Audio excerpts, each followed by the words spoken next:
And as you can see, silver price has dipped below 22 bucks.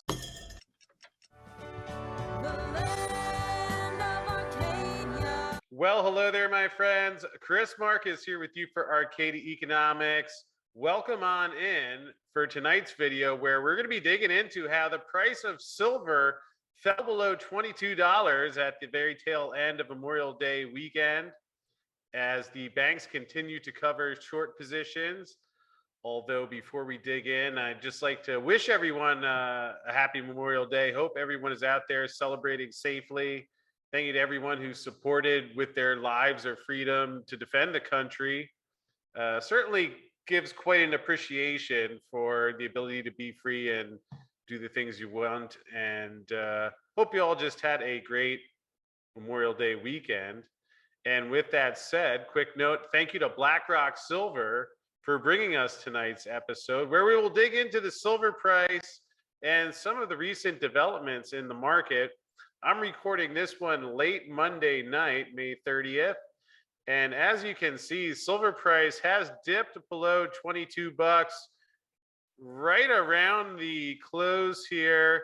And then the market was closed. And then you see just dipping down in late hour trading, perhaps not a large move, but nonetheless, the silver price is now below 22. Seems like it's stabilized somewhat since that rather vicious sell-off began about a month or so ago. Although, as you see, has dipped below 22 by the time you're watching this. Has it spiked quite a bit lower? We will see soon enough, but as you can see here, here's the silver futures COT report. As notated on a graph, blue chunk is the commercial position. And since this is below zero, you can see this is basically how short the banks are, with this being a very large short degree. And you can see when they were really short there, price did come down. That's the general trend. It's not an absolute, does not always hold yet. Here you see in current time, quite a reduction of the short position. And when the banks were quite short, as you can see, the price was a bit higher. So the fact that the thing got hammered down and they covered shorts certainly does fit the pattern. Really, to see when's the last time the banks got this close to being flat. Well, you go back here, and that was last July. You can see the price was rising.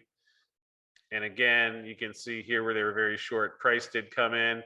So it's not absolute, but here you can see they got closer to flat, little bottom there as the shorts were added. So generally, when the other traders buy, they just tack on open interest, create new contracts, which seems to miss the idea of supply and demand. Certainly I have my thoughts on the regulation of Ross Benham from the CFTC, although I suppose you could say he walked into a system that was a fractional reserve system, which makes it a bit unfunctional to begin with. Then if you have banks doing what banks do, it doesn't always go so well. Theoretically, if everyone could be trusted on the honor system, it might be a different story. Yet nonetheless, there you can see reduction in the short position. So is this the bottom? I don't know the exact answer to that, but certainly given the range of trading we've seen and the fact that you're seeing the shorts being covered, could well be. Although in the favor of that, worth noting here, here's First Majestic Silver's recent earnings report highlight. All-in sustaining cost, $20.87. So especially with the rising costs, the inflation affecting the miners as well, you're getting close to that point where it's at the cost of production for some of the primary silver miners. Again, a lot of the silver supply coming from non-primary silver miners producing zinc, lead, copper. So it's not a straightforward supply and demand equation, which is why it's quite a bit of a murky subject. Yet nonetheless, you see for First Majestic, $20.87. Here's the price around the dollar higher than that. So certainly not going to encourage a lot of new supply to come onto the market. And at the end of the day, if we look here is on the COT report, by net position, four or less traders short 34.9%, almost 35%. And if you look at the open interest of 146,000 contracts times 5,000 ounces per contract, that's basically 255 million ounces of silver, which seemingly would be hard to buy back without pushing the price higher. But again, we will see how that one goes. Here's the gold COT chart. Similar, although not quite the same. In fact, looks like the short position was slightly increased this past week. So had been coming down a little bit, but at least a little bit of a diversion somewhat from the silver chart. One note that you most likely saw on Friday during Rafi's silver report, silver is still in backwardation. One sign of stress in the silver market. I mean, there's times it's gone into backwardation before and nothing wild has happened, but certainly one of the warning lights going off. And could you say, especially should there be significant food shortages or shortages of a lot of things in general this summer going into the fall, which I don't know if that will manifest as some have forecast, but should that be the case, to me, I continue to wonder the way the price went down now is $21 with today's money supply, almost analogous to $12 with the money supply before they started COVID. And are we seeing these signs of stress and then it has to go somewhat higher, whether that's up to 25 or to 29? Well, we'll find out soon enough, but at least higher probability of that happening than there was when the price was 27 or 28. Again, going in the face of that is the Fed raising interest rates. Here's Fed Governor Christopher Waller says he's prepared to take rates past neutral to fight inflation. I'm thinking, all right, well, that sounds good. I wonder what he considers neutral. Hopefully it's higher than Ben Bernanke, who said he thought interest rates, Fed funds rate in the mid threes was moderate or somewhere around neutral or above neutral. He thought that was overshooting. And here, Christopher Waller said he would support hikes that exceed the neutral level, currently pegged around 2.5% for the Fed's benchmark borrowing rate. Seems a little low at 2.5% neutral level when inflation is 8-9% on the CPI. I did see that the Fed's core PCE deflator, which is their so-called preferred measure that they look at, actually finally did come down somewhat. It was still well elevated. And I don't think prices are coming down for people. In fact, here's a sign of gas prices in California. And again, we see shortages of a lot of things. So whether the Fed thinks inflation is coming down doesn't seem to be matched what we're seeing in real life conditions. And sure, I guess if they continue to raise interest rates and clobber the economy and people put projects on hold, your companies put projects on hold, that will bring prices down somewhat, but certainly not an ideal scenario. I don't know that there is an easy exit for the Fed. That was why 10 years ago I was suggesting that this wasn't the best idea to just tack on more printed and borrowed money to a crisis caused by printed and borrowed money. Yet now you're left in the position where there is no easy out. They're in a corner. Their back is against the wall. So they can debate whether they take rates to 2 or 3 or 4%.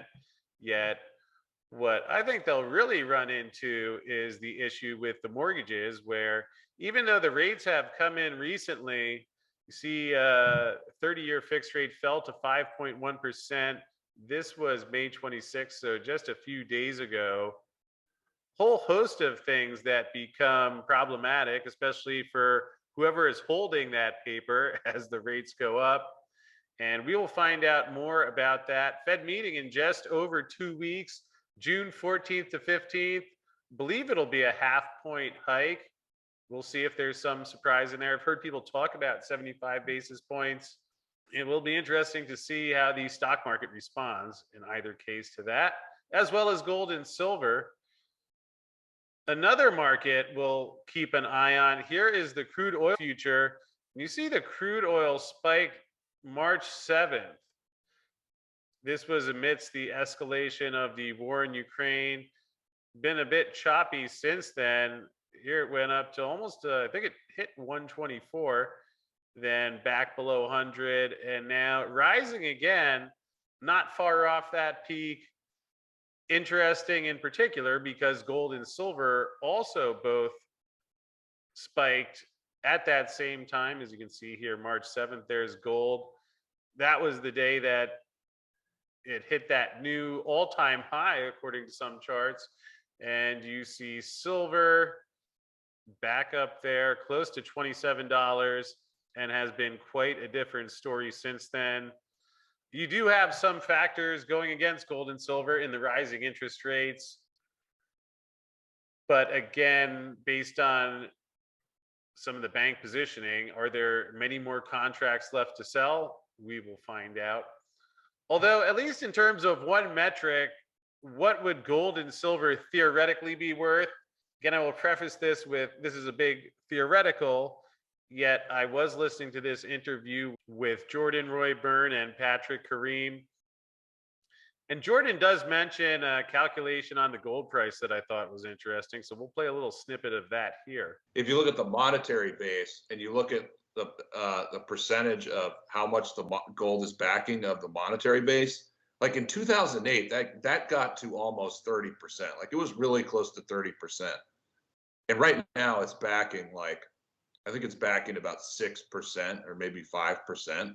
So if you look at that, and by the way, in 1980 and in the 1930s, that backed 100% of the monetary base. Like to back 100% of the monetary base, gold would have to be like 50. It would have to be like $50,000.